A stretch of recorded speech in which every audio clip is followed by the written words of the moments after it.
on to the next story. This is my favorite story of the night, by the way, people. All right. Okay. He has since apologized. We'll talk about that in a bit. But the Moon Studio CEO, Thomas Mailer, Ori and the Blind Forest, Will and the Wisp, he had some harsh things to say about the developers of CD Projekt Red and No Man's Sky. He basically called them snake oil salesmen. They promise you a bill of goods and all that. And he went in, And I want to read his statements directly. He goes, it all started with Peter Molyneux, our boy, Peter Molyneux.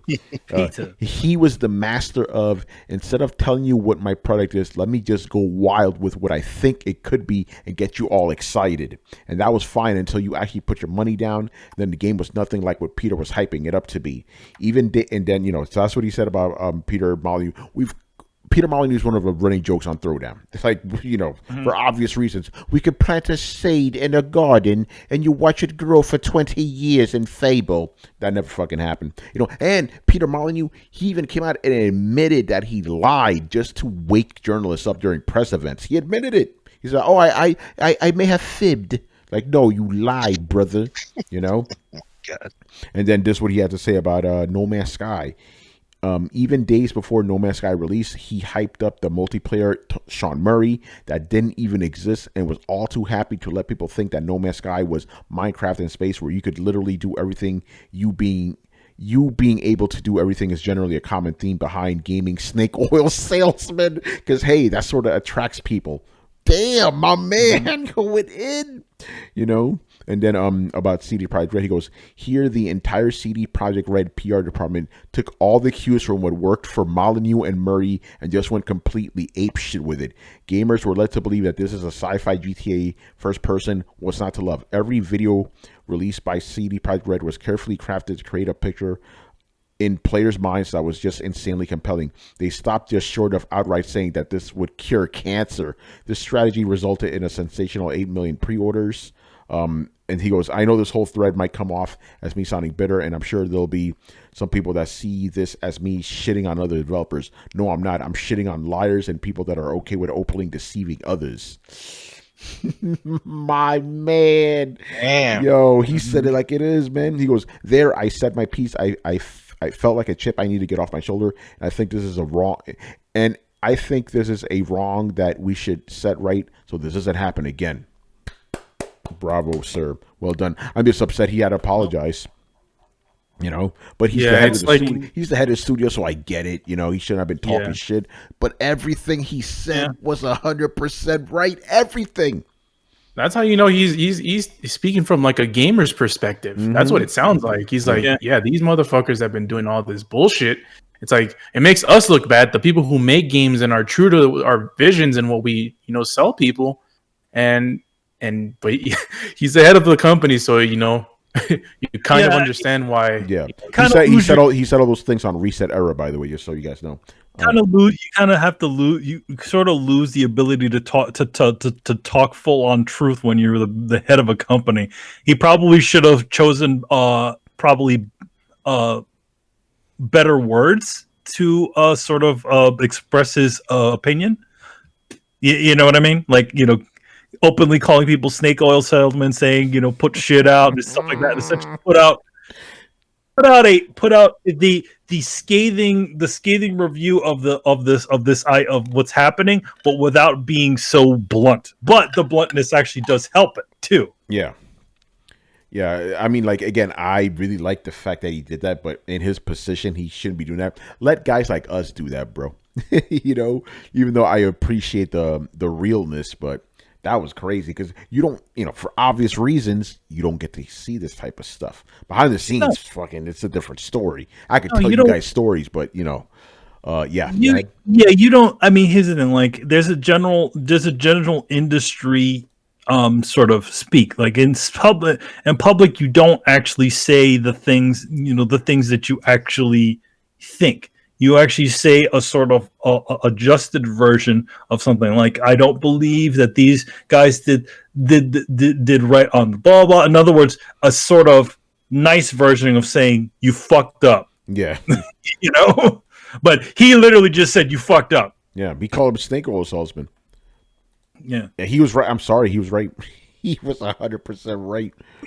The one thing about it is that, like, again, I think with both of these situations, I don't think they were openly lying. I think they fully intended to have these things inside of there, with the exception of Peter Molyneux. I fully think that they wanted to put these things inside there, but for whatever reason, especially with somebody like Sean Murray's company, which only had like 20 people, and they'll probably bit off a lot more than they can chew. And with CD Projekt Red, who probably needed a lot more time than they were actually giving their people. Yeah. Excuse me, not probably, definitely needed a lot more time.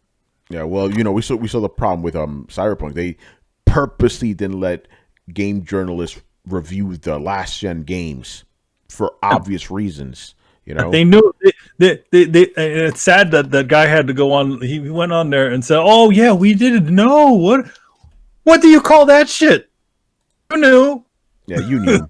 And then remember they flat out said, like, "Oh yeah, the last gen versions run surprisingly well." Okay, bro. Okay. So it runs worse than what everybody thought then. Yeah, no, it's just a flat out lie. That's all it was. No Man's Sky, my man, Sean Murray. We talked about this years ago when it first came out. This guy said yes to everything every time he did an interview. Is this game gonna have multiplayer? Yes. Is it gonna let you have big space battles? Yes. Like he said yes to everything. He didn't say no. You could tell he wasn't fucking trained. Yep. No. He had no media training. It almost felt like he didn't want to disappoint people. Yeah. I would see it, but again, because I have trained for, I'll be like, stay tuned. That's I would say that. Just stay tuned. What was he talking about? Yeah. Because you don't want to say you weren't working on it, because then you're promising. Or you can just say that the standard. You can say the standard. We are not discussing that at this time. Or we would like to. Yeah. No, not even that, because then you're. That's probably that can be considered a confirmation too, right? In the negative, right? Mm-hmm. So that's what Sean Murray should be like. Listen, we're not discussing that at this time. That's it. I hate that phrase, but it works, and it's, it's not honest, but it is also not lying either. It reminds me of a story when I was interviewing a particular rapper. And they were like, "Oh, let's do this in his car, his SUV." Wait, did his rappers graft a diamond to his forehead by any chance? No. $24 million diamond. Anyway, go on. Yeah. But it was funny. So it's like, all right. So it was me and it was a photographer that we're gonna go. And we head over there, and rapper's there, and we see somebody in the back seat. I'm like, "Oh, who's this?" Like, "Oh, this is my publicist."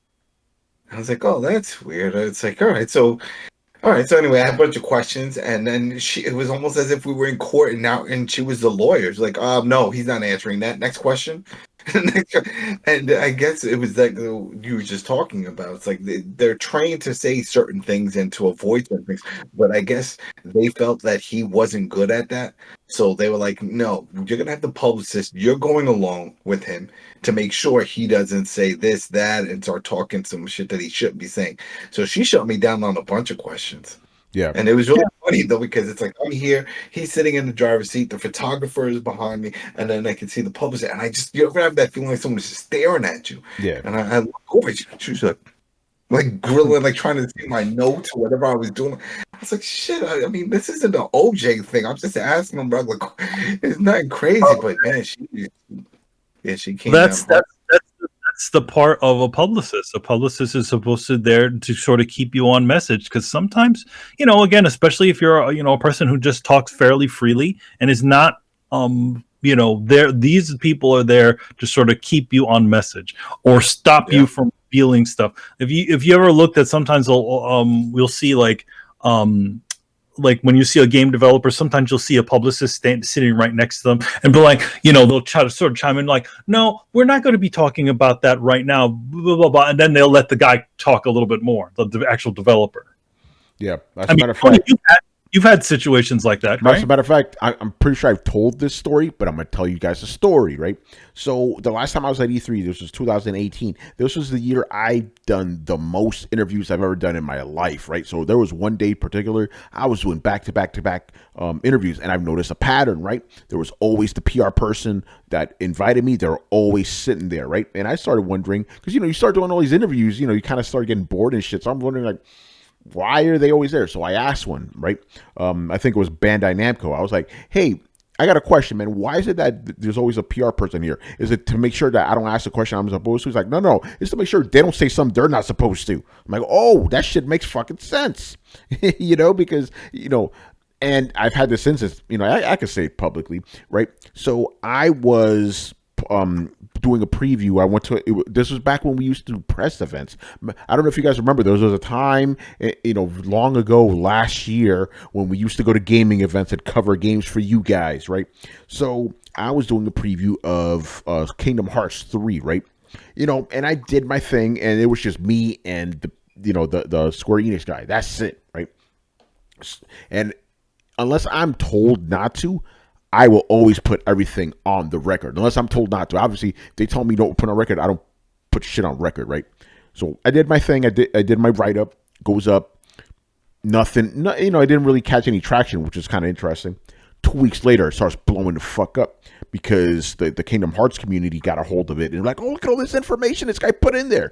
Even though I'm not a Kingdom Hearts guy like that, I'm very fucking thorough with my shit, So I put a bunch of stuff in there. And the thing they latched onto was the playtime, right?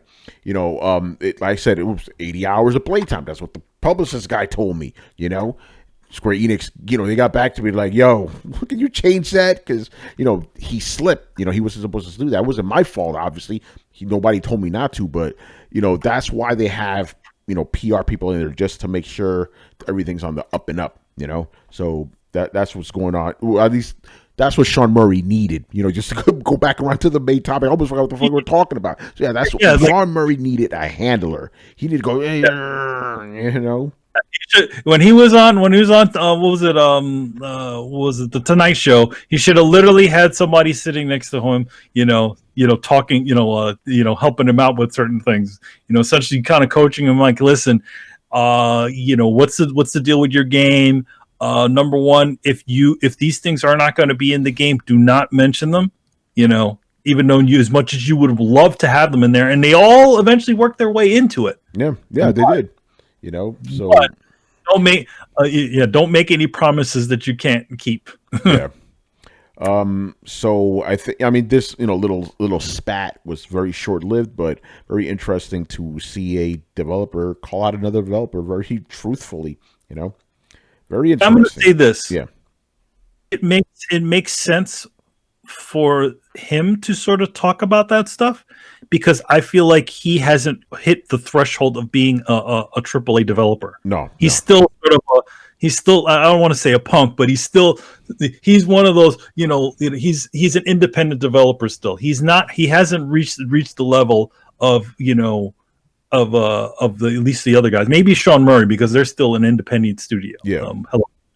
But yeah, you'll see a general difference between an indie when a company makes the transition from an indie development team where they're sort of punky and like, yeah, we're gonna take over the gaming scene, blah blah blah blah, that stuff, and then they'll be like, we are proud to announce our new title. Then they become trained. Yeah, for sure. Interesting stuff, man.